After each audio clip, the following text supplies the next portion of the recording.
Hi, this is Dennis with Second Chance Tackle. I've just returned from some town garage sales. And, well, we're kind of in that peak of the season now. It just turned summer, first day of summer. And it's a weekend, and a lot of folks were coming after us, looking to get rid of some of the stuff that they've accumulated over time.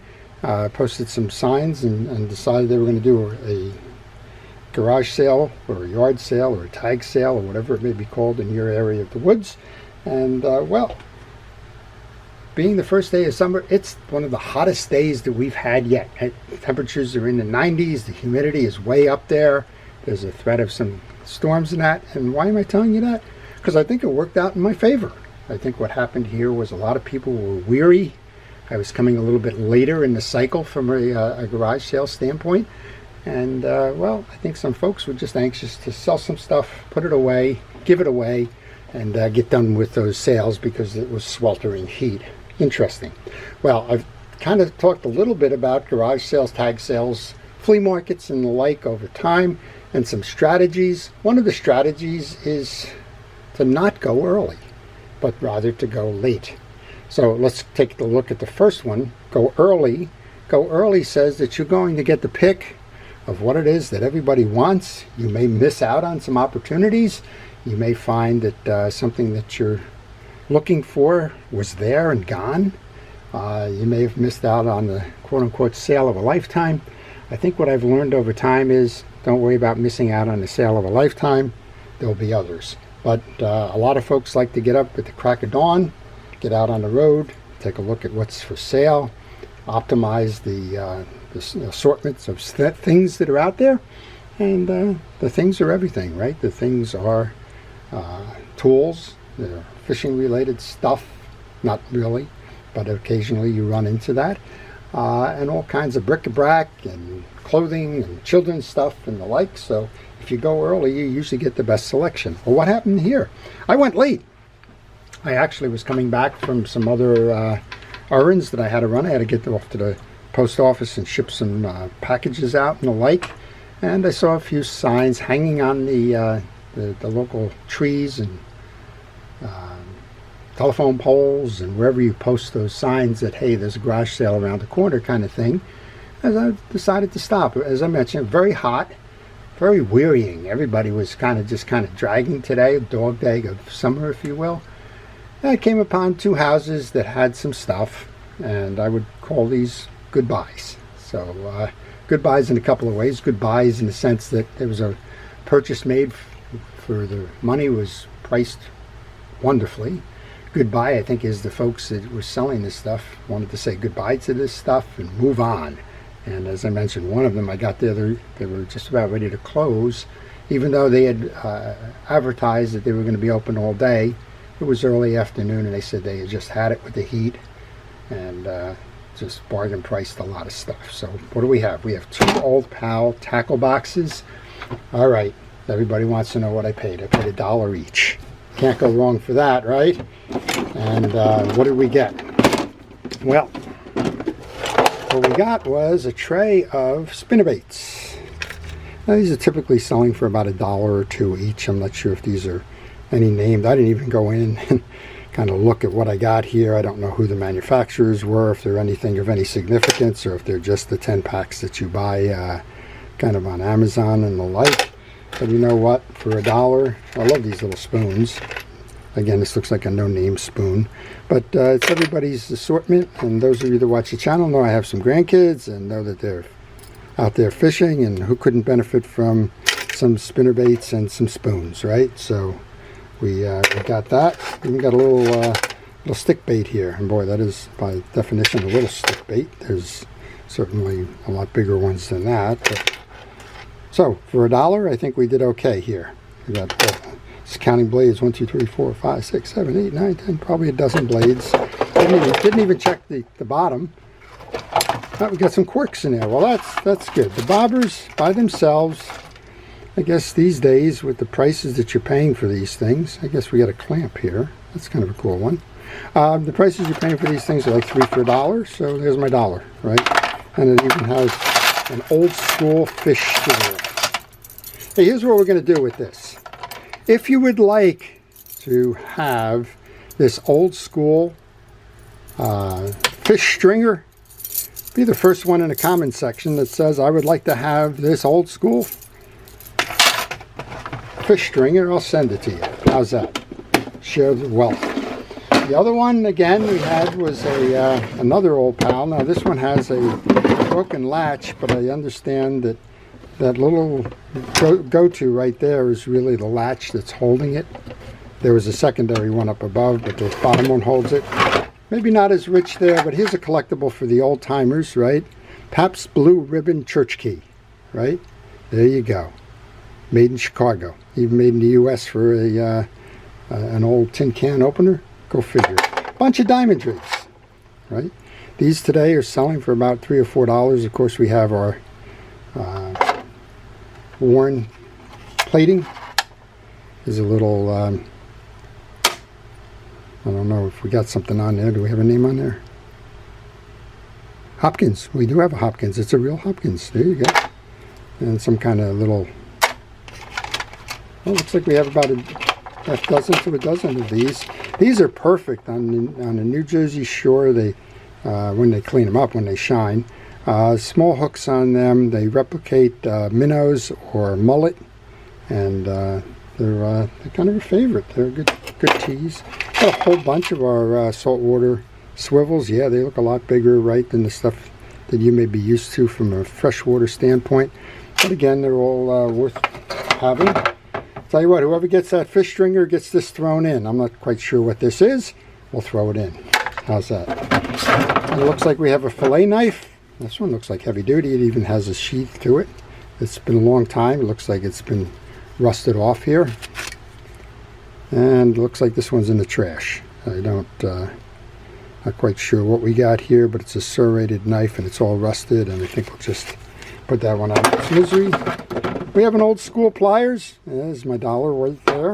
And it looks like if we can figure out how to reattach this, we can't. The clips are broken off of it, but that's the top end of the old pal. So for $1, you can't go wrong, right? All right, let's see what else we've got here. The second stop, paid a little bit more for this. I paid $10 for this.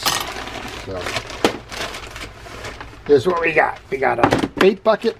We got a basket of fishing stuff, and we got stuff in the bait bucket, so stick around. I mentioned we were on the New Jersey coast, and we do a lot of saltwater fishing, and it looks like we've got a whole bunch of saltwater rigs and jigs here. These typically will sell $3 to $4 or $5 each. It looks like we have a whole host of them.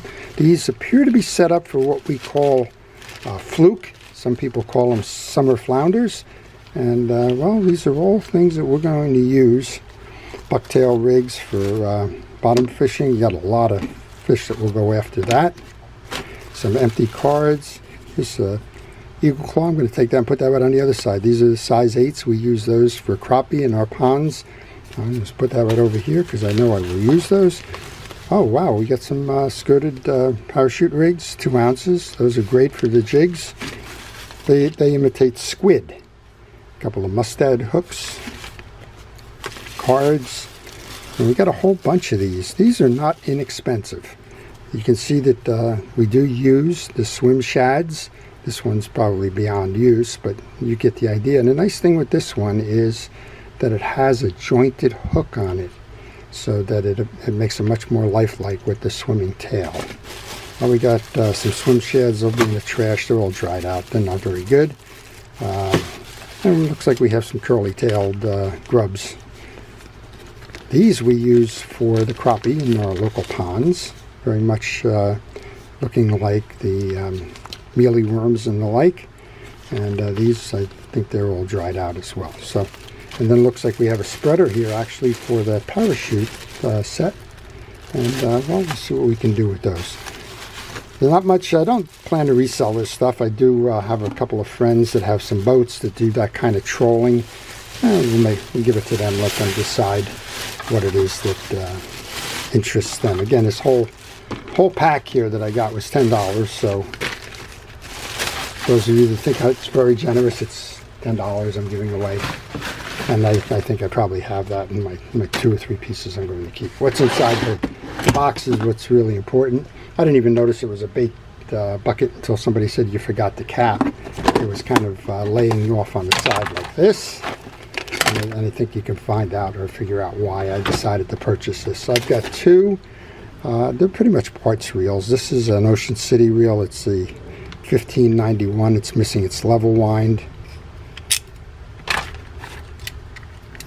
This one's another one of those Ocean City reels, or some piece of it. It's not marked. It's marked Japan, so it wouldn't be Ocean City.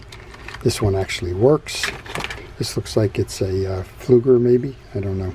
Nope, it's a Japanese fly reel. This is probably worth the money if it wasn't all buggered up here on the old-fashioned Zippo. Or look at that, the Flint still works. How do you like that? All right, another bag of rigs. Looks like sinkers in here. We've got some bank sinkers. These are the ones we'll use in the rivers. These are now selling for 20 cents an ounce.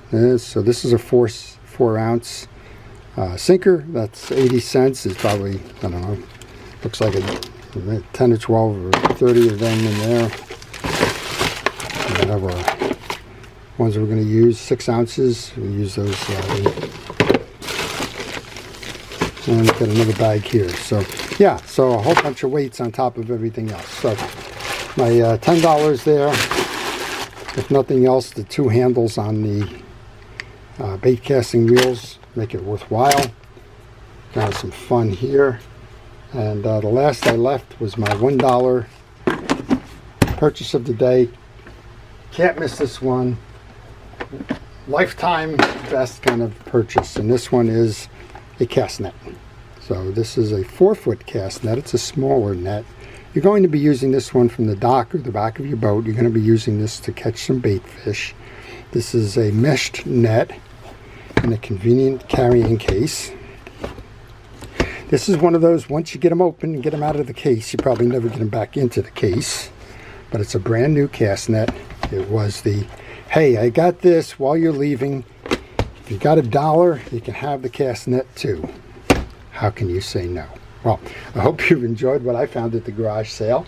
Some of this stuff, as I mentioned, is going to my grandkids. Some of this is going to go to a friend who owns a boat who can use those trolling rigs.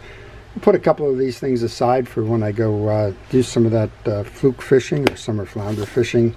I've got a trip coming up soon with one of the boats that I repair the fishing reels for.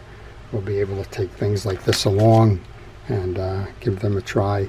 If not, these types of rigs are going to work wonderfully. The jig head with the weighted base. So, if you've enjoyed that, please like the video. But more importantly, I would encourage you to go take a look when you're out and about. Stop at the garage sales, tag sales, yard sales, whatever they may call them, and see what you can find. You might just surprise yourself like I surprised myself today. So, before I leave, I want to thank our first responders, our police, our fire, our safety, our rescue, everybody involved in keeping us out of harm's way. I want to thank you, the viewer, for watching. And if you have any questions, please leave them in the comment section. If you want to get that fish stringer, be the first one in with a comment that says, I'd like that fish stringer. It's yours. And, well, stay watching. And hopefully we'll find some more of these things to share with you what you can get for relatively few dollars. This is Dennis with Second Chance Tackle, wishing everybody a great day.